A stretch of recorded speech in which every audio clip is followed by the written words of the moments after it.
नमस्कार विद्यार्थी मित्रांनो, मॅथ्स एक्सप्लोरर या यूट्यूब चॅनलमध्ये आपणा सर्वांचं स्वागत. आज आपण प्रॅक्टिस सेट 1.5 मधील लास्ट क्वेश्चन सॉल्व करणार आहोत. शेवटच्या व्हिडिओमध्ये आपण पहिले 5 क्वेश्चन कंप्लीट केलेले होते. आता या शेवटच्या क्वेश्चनमध्ये आपणाला क्वेश्चन काय दिलाय तो पहिला आपण रीड करूया आणि त्याच्यानंतर आपण त्या क्वेश्चनवरती डिस्कशन करूया. Out of 1900 kilometer, we shall travel some distance by bus and some by aeroplane. Bus travel with average speed 60 km per hour and the average speed of aeroplane is 700 km per hour. It takes 5 hours to complete the journey. Find the distance we shall travel by bus. Okay, so such types of the questions, first of all we have understanding that which types of the which are the given information are here. So out of 1900 kilometer distance are given here and some distance traveled by bus and some distance traveled by aeroplane. These are the first situation or some conditions are given here.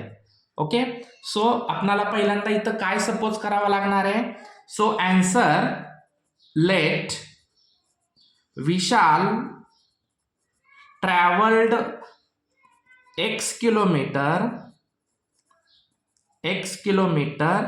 by bus and y kilometer traveled by aeroplane.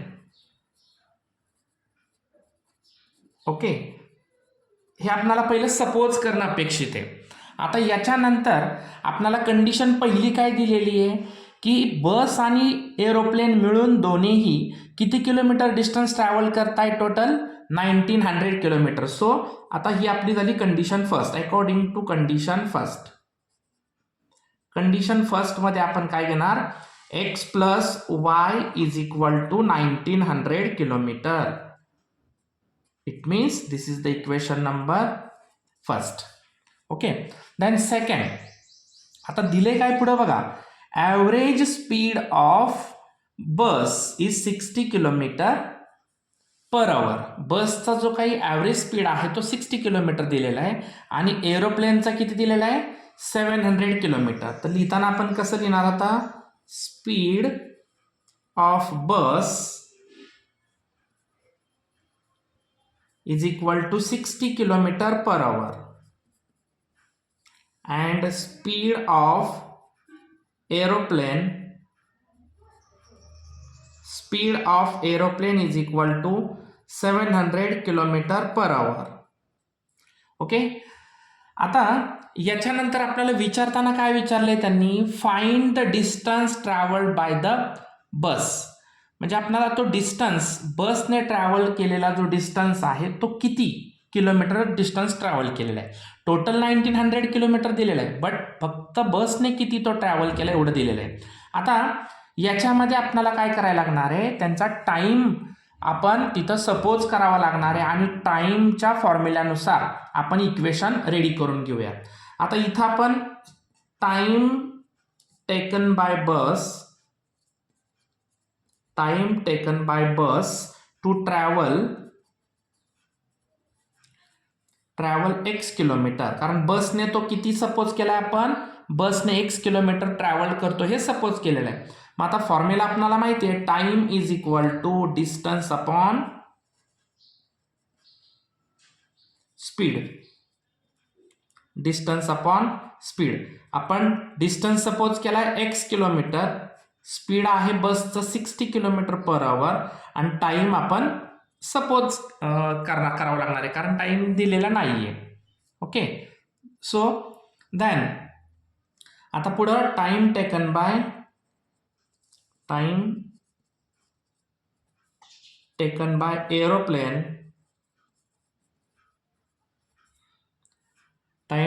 Bye aeroplane to travel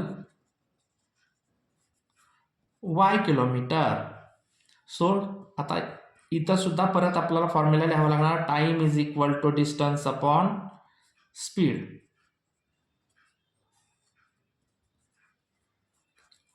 so आता T2 येणार इथं, कारण इथं T1 घेतलाय बसचा time.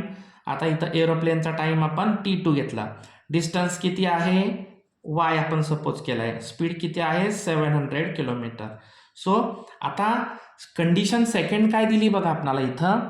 The average speed of aeroplane is 700 kilometre. It takes 5 hours to complete the journey. म्हणजे या दोघांना मिळून ती जर्नी कंप्लीट करण्यासाठी टोटल किती आवर्स लागत आहेत 5 hours लागत आहेत. So according to condition second मध्ये आपल्याला सांगितल्याप्रमाणे काय सांगितलेलं आहे कंडिशन सेकंड मध्ये की दोघांना मिळून 5 hours लागत आहेत. मग हे दोन्ही टाइम आपण जर एकत्र केले T1 plus T2 is equal to 5 hours. So T1 x upon 60 plus T2 y upon 700 is equal to 5. आता यांचे आपण डिनॉमिनेटर इक्वल करून घेणार आहोत. मग डिनॉमिनेटर इक्वल करून घ्यायचे असतील, आता इथं आपल्याला माहिती आहे 60च्या टेबलमध्ये 700 नाही आहेत, मग आपण क्रॉस मल्टिपल करू शकतो.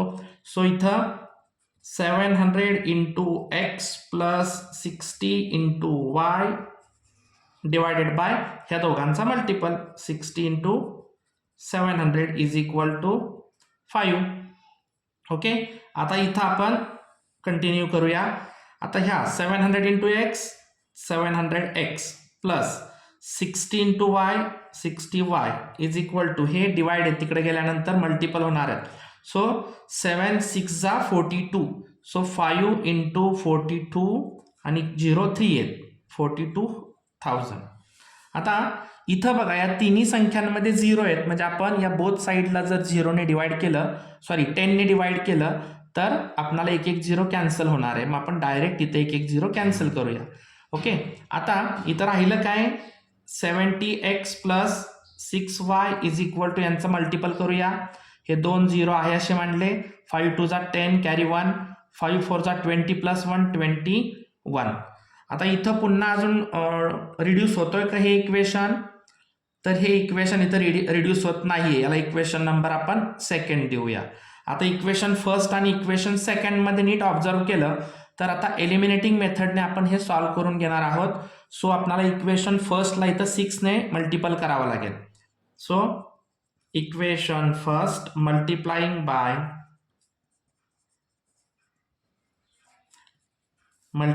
Bye 6. So 6x plus 6y is equal to 6 into 1900 करावं लागणार. हे 2 0 असेच घेतले. 9 6 जा 45 6 1 जा 6 6 प्लस 5 11. सो 11,400. आता इथं 11,400 मिळालंय.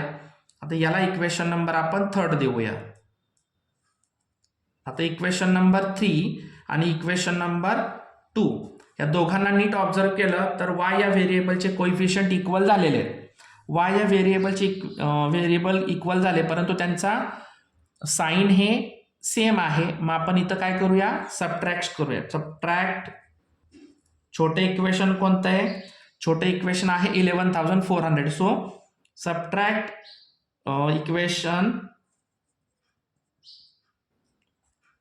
Third from second. मग सेकंड मधून थर्ड आपण घालवणार आहोत. आपण इथं बसणार नाहीये, बॅक पेज वरती घेऊया. आता इक्वेशन्स काय मिळालेत आपल्याला, सेकंड इक्वेशन मधून थर्ड इक्वेशन आपण डिवाइड करणार आहोत. सो सेकंड इक्वेशन आपल्याला आहे 70x plus 6y is equal to 21,000. आणि थर्ड इक्वेशन काय होतं, थर्ड इक्वेशन होतं 6x plus 6y is equal to I think 11,400. Correct, check करूया आपण. 6x 6y 11,400 correct. आता आपण या दोन्ही इक्वेशनला आता आपल्याला सबट्रॅक्ट करायचे. सबट्रॅक्ट करत असताना इथले साइन चेंज होणार, सगळे प्लस आहेत मायनस होतील. So plus 6y minus 6y cancel, plus minus minus 70मधून 6 गेले 64x greater sign plus is equal to 21,000मधून आपण 11,400 इथं 0 0 10 4 6 इथं 0 आहे म्हणजे इथं 10मधून 1 गेला 9 आणि 0 1 minus 1 0 9600 so x is equal to हे 64 इकडे आल्यानंतर डिवाइड झाले. आता यामध्ये आपल्याला डिवाइड करत असताना आपण इथं पहिलं 2 ने डिवाइड करून घेऊया. 2 3 जा 6 2 2 जा 4 2 4 जा 8 2 8 जा 16 आणि पुढचे 2 0 आहे असे राहिलं काय x is equal to 4800 divided by 32. Direct 16 ने जातोय.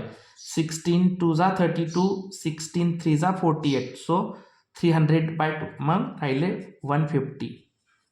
So x is equal to काय मिळालं आपल्याला इथं 150. आता x आपण काय सपोज केलं होतं average speed of average distance of bus आणि आपल्याला क्वेश्चनमध्ये विचारलेलंच तसं आहे की फाइंड आउट काय करायला लावलेलं आहे find the distance we shall travelled by bus म्हणजे बरोबर आलेलं आहे आन्सर आपलं. ठीक आहे. Therefore we shall travelled the distance by bus is 150 kilometer. Okay, take the screenshot. पहिला फ्रंट पेज आणि नंतर हे बॅक पेज. अशा पद्धतीने हा आपला प्रॅक्टिस सेट 1.5 कंप्लीट झाला. आता आपण नेक्स्ट व्हिडिओमध्ये प्रॉब्लेम सेटला स्टार्ट करणार आहोत. तत्पूर्वी आपण या चॅनलवरती जर नवीन असाल तर या चॅनलला लाईक करायचं आहे, सबस्क्राईब करायचं आहे आणि बाजूच्या बेल आयकॉनला क्लिक करायचं आहे की जेणेकरून तुम्हाला मॅथ्सशी रिलेटेड असणारे सर्व व्हिडिओज या चॅनलवरती पाहायला मिळतील. धन्यवाद.